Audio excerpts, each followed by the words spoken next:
Yep. Welcome back to another edition of the Cruising Podcast. I'm your host, Andrew Cruz, and today is Sunday, December 3rd. It's 11:49. We barely are making it through. I'll tell you guys in a second. But where you can find the Cruising Podcast is on Apple Podcasts, Spotify, Patreon, YouTube. Anywhere you can find podcast needs is where you can find the Cruising Podcast. Also, where you can find the latest updates to the show. So on Instagram at Cruising Podcast, also on Twitter at Nicetown Finance. I guess this is a sign I'm getting old or something, man. I'm completely tired. I I was sitting around, I was watching TV and I was like, yo, all right, we're gonna do the show.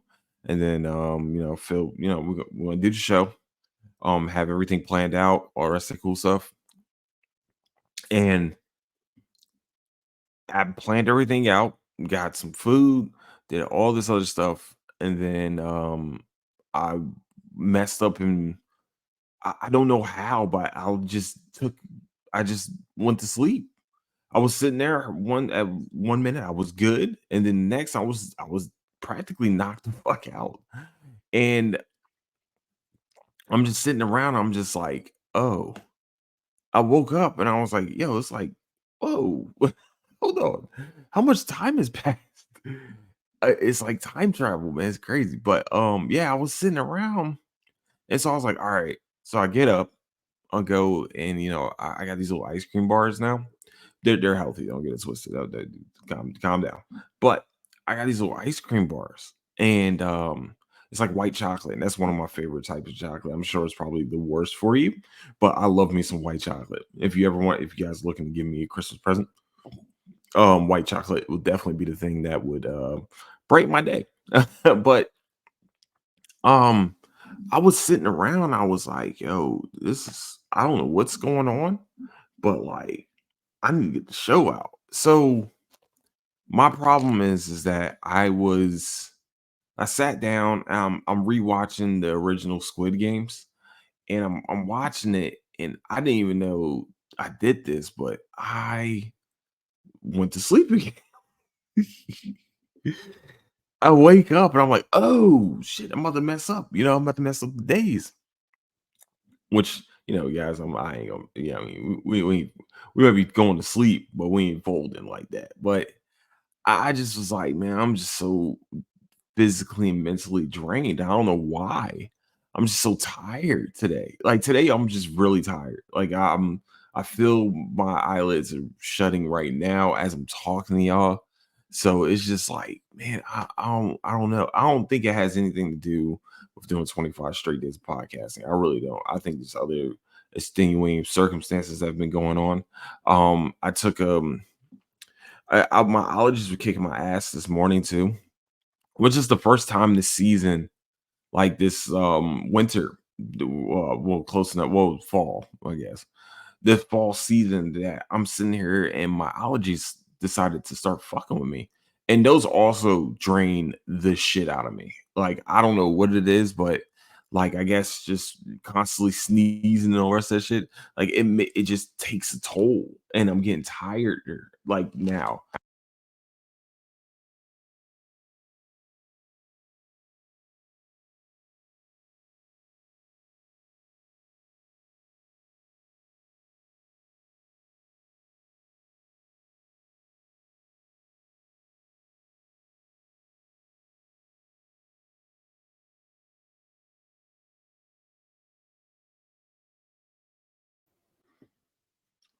I'm sorry about that, guys. I don't know what happened. Like I'm sitting there looking at my computer, and all of a sudden it's telling me that my mic went unplugged. Oh my goodness.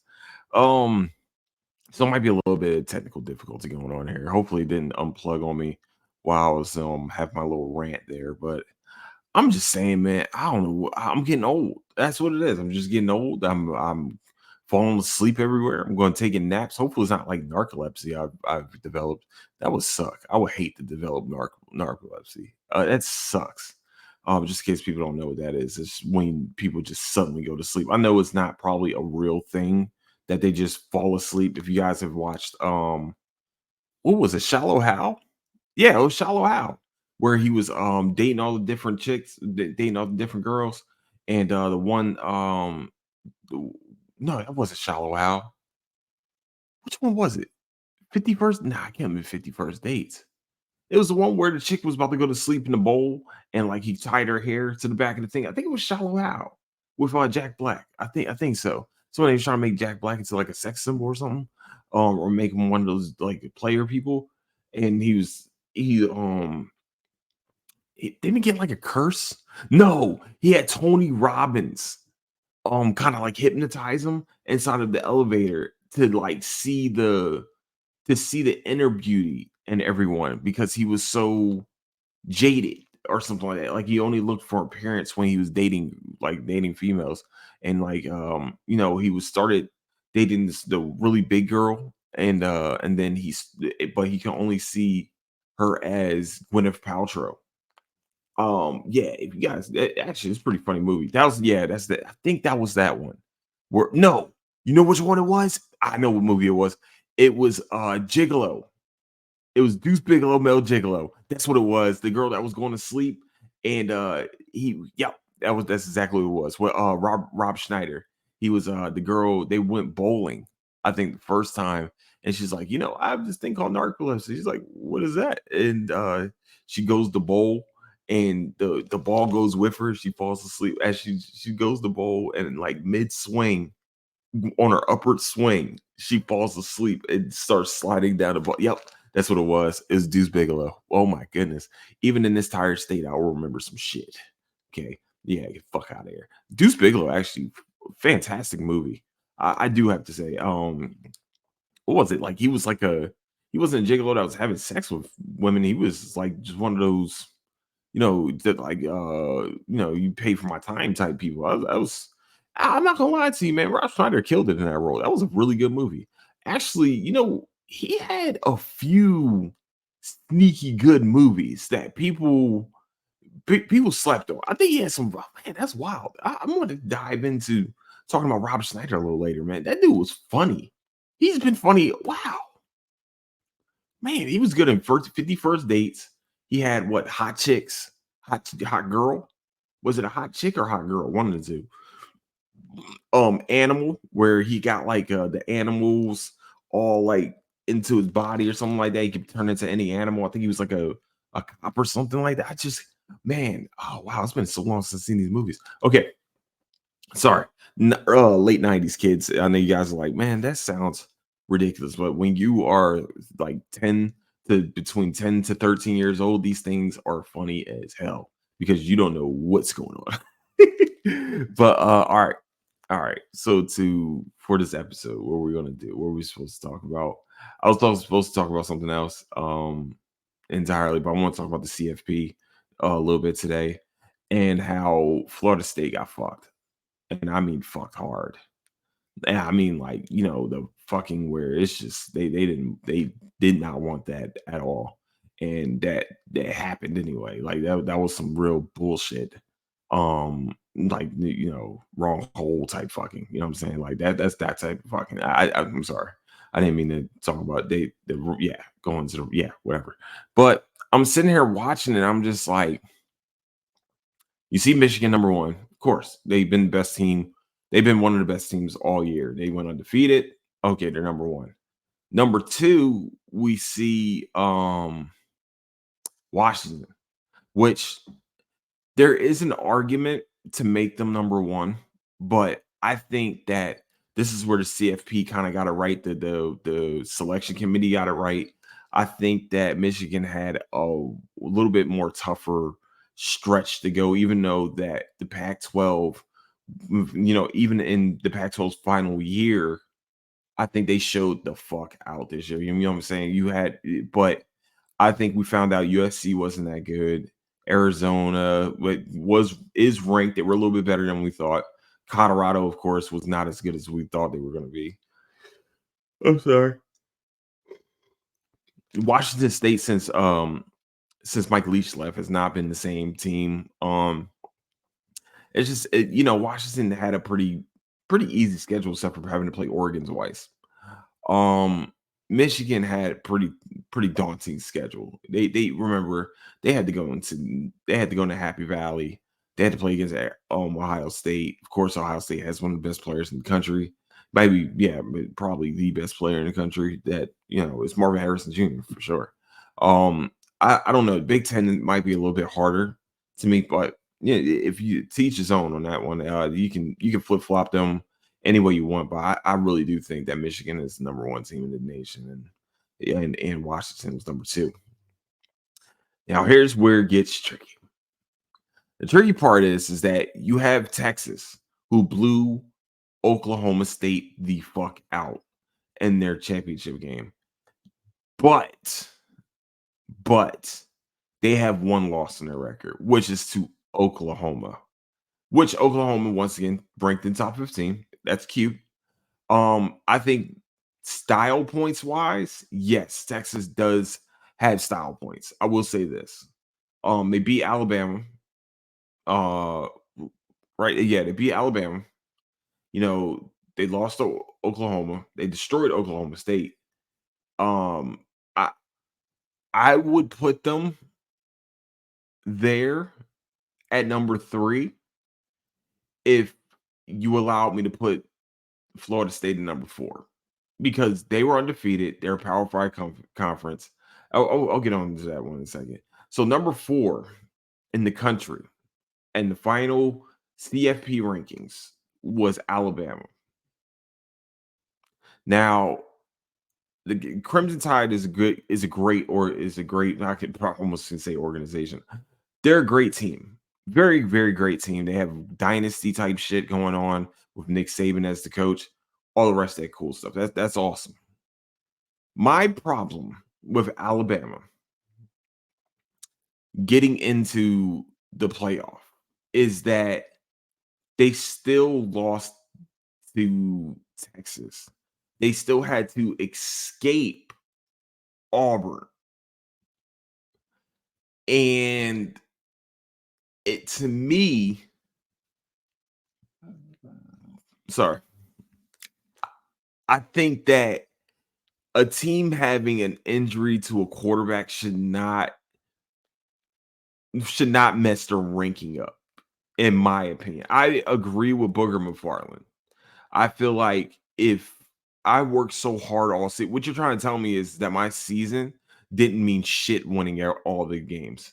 And y'all have really made the criteria, which is precedent, that my that if we go undefeated in the ACC, and also we've seen AAC people like, let's be real, like Cincinnati was good, but then what happened when they got to CFP? Got blown the fuck out. But if I'm being honest, I truly think that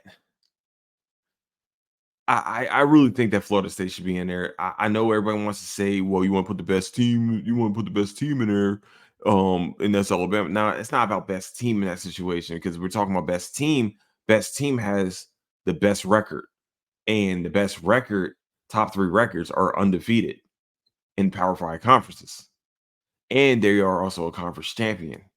Now, it doesn't matter if they have their quarterback, they lost their whole defense, whatever. They still have a whole defense and a whole host of playmakers on that team to really give somebody a go in the playoff. They had a chance. And that chance was taken away from them due to bullshit reasons. Due to that bullshit reason, actually. I think it was unfair for the committee to put Alabama in there. I think the reason why they put them in there is because the SEC not being in the playoff, it would be a travesty to some people. But they Alabama beat Georgia. You know what I'm saying? That's their fault for winning. Sadly, that's crazy that you can say that. But Georgia's supposed to. Georgia's been undefeated all year, and then all of a sudden they lose in the conference championship game, and they lose their spot, not just in the playoff, they lose their spot. They went all the way down to number 6 for losing against Alabama. So to me, what happened to Florida State, I think it was just mostly a hit job to make sure that there was a SEC school in the playoff. I think that's the case. I think which if somebody's going to sit there and say, "Well, he's doing conspiracy theories," you damn right I'm doing conspiracy theories. That when have we seen a FBF with no with no SEC team? But also on the other hand, when have we seen an FBS where we got a major a Power Five conference champion that is undefeated not be put into the playoff? When's the last time? When have we ever seen that? Never. Let me answer that for you. Never for both answers. I think that was very unfair. I feel sad for those kids that worked their asses off all year to get fucked for literally things that were beyond their control. That what they did with the things that were a part of their control, they took care of business. They stood on business and they got rid of the business. And I feel like the committee fucked them in that situation. They really screwed those kids over because they definitely should be playing for the national. They should at least be having a chance to play for the national championship. They did everything that is asked of them except except stay healthy, and that was their downfall. Like you can't Wally Pip this. That's not a Wally Pip. This is not a Wally Pip situation. This is they were winning and somehow got injured, got an injury to their quarterback, and then continued to win. Ohio State, once again, just in case people don't know, there is precedent once again to this too. Ohio State lost their top two quarterbacks, if I remember correctly, because Cardell Jones was the third string. So, and somehow won the national championship. Now, that year, Cardell Jones went the fuck off, which is fine. We can say that. He went off. But how did we know he was going to go off? I mean, those same 3 game stretch, he had really good games, but like the semifinal and the national championship, he went off. He went ape shit. And once again, they had really good people around him. To me, I think Florida State has some really good dynamic targets. They have a very good. I mean, their defense clearly can hold water, and we're sitting here and we're like, this team should not be in the playoff. Why? Why should they not? I don't care about the strength of schedule shit. They went undefeated as a Power Five team. They want to talk about the strength of schedule was like in the 50s. Hey man, they can't control the ACC. They can't control how the ACC is going to work out this year. This is like one of the first years where Clemson had a down year. You know what I'm saying? Like North Carolina was worse than we thought. They weren't as good as we thought with a top 5 quarterback. You know what I mean? A quarterback that's supposed to be drafted in the top 5. Like they can only do, like I said, they only did what they could control in front of them. I mean, that's all they did is control what was in front of them. And they those kids got ruined. They got fucked for doing that. You know what I'm saying? Like it sucks because they had to learn a shitty life lesson where you can do everything right. You can make the right choice every single time and not get the result that you deserve, that you want. Oh well, not, deserve and want all at the same time. It sucks that you have to learn that lesson on on a national scale like that. This is bullshit. I'm sorry. That's pure bullshit. And I like I said, I think the SEC had a hand in this. SEC was like, yo, we need one of our teams to get in here. Hold on, whoa, whoa, whoa. I think it's that one of the good old boys type shit. But that's just conspiracy shit that I'll keep to myself a little bit. Maybe talk about it in a Patreon episode tomorrow. Who knows? Yes, we're doing a Patreon episode and a regular episode tomorrow, hopefully. Depending on how I am feeling. I don't know why I feel like pure dog shit. Like I feel very ran down right now. It's so weird, but okay. So with that, I want to just call it a show right there, man. I'm just wow. That gave me a little bit of energy. Though I ain't gonna lie to you. Talking about that, it burns me up. It burns me up seeing like student athletes get fucked for so long. Then now they're finally getting money, and then they're getting fucked another way. It sucks, man. I really feel sad for those guys, and I hope that they have prosperous careers in the NFL. I really do. I hope that's what happens for them. So, with that, I want to say I love all of you. Where you can find the Cruiser Podcast is on Apple Podcasts, Spotify, Patreon, YouTube, and anywhere you can find your podcast needs. That's where you can find the Cruiser Podcast. Also, where you can find latest updates of the show is on Instagram at Cruiser Podcast, also on Twitter at Nicetown finance. And please leave a like blah blah blah blah. Please leave a like and subscribe on YouTube, and also please leave 5-star review on Apple Podcasts and also on Spotify, and leave a written review on Apple Podcasts. I will read them on the show for sure. And any comment that y'all put on YouTube, I will definitely read those too. I saw a comment today. I'm sorry. I'm going to make sure to read those off tomorrow. I promise I'll read that off tomorrow. But and also I got a troll, which is cool. I mean, I'm getting trolls now on Instagram. So we're gonna possibly talk about that tomorrow. So with that, I want to say I love all of you. Don't do anything I wouldn't do. And I'll catch you guys later. Deuces.